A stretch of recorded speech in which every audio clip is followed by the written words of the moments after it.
du voisin qui vous dit j'ai fait trop de lasagne, est-ce que tu en veux une portion, etc. Là, il va y avoir deux catégories. Moi, je fais partie des gens qui, si on me donne quelque chose et que je ne suis pas capable de consommer intégralement parce que, un, ça rentre pas dans ma diète, ou deux, il y en a trop pour moi, si j'ai la possibilité, je donne à quelqu'un. Sinon, malheureusement, ça peut passer à la poubelle. Et ça, encore une fois, c'est du gaspillage.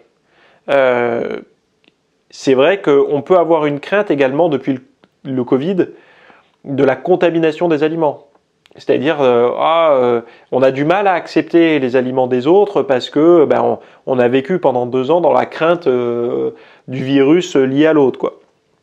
Et toutes ces choses-là vont faire que, pour faire bonne figure, on va accepter la bouffe, donc le présent, le cadeau, et puis finalement, par derrière, on va le balancer. Toutes ces choses-là, il faut un peu se rassurer là-dessus, quoi. Pas bon.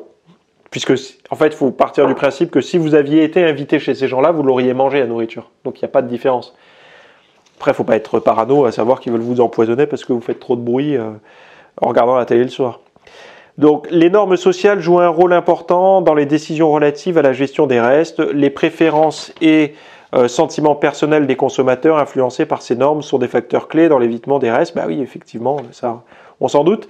Donc, les émotions des consommateurs sont étroitement liées à leurs normes et influencent leur comportement en matière de gaspillage alimentaire. Merci d'avoir regardé ce rapide extrait. Dans la version longue, en fait, je vais vous donner tout un tas de conseils basés sur les recherches que j'ai pu faire dans les études par rapport à la limitation du gaspillage alimentaire, donc au niveau du comportement, de l'éducation, de tout un tas de choses comme ça, avec des conseils vraiment pratiques pour limiter le gaspillage, même si vous mangez sainement. Enfin, on a tous...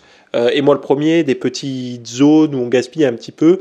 Et ça, ce sont des euros à gagner, hein, puisque pour rappel, hein, juste avant de terminer, en France, un individu, c'est 29 kilos de nourriture encore emballée gaspillée par an, 45 kilos de restes de repas balancés par la fenêtre chaque année. Donc en tout, ça fait 74 kilos par personne et par an de nourriture gaspillée.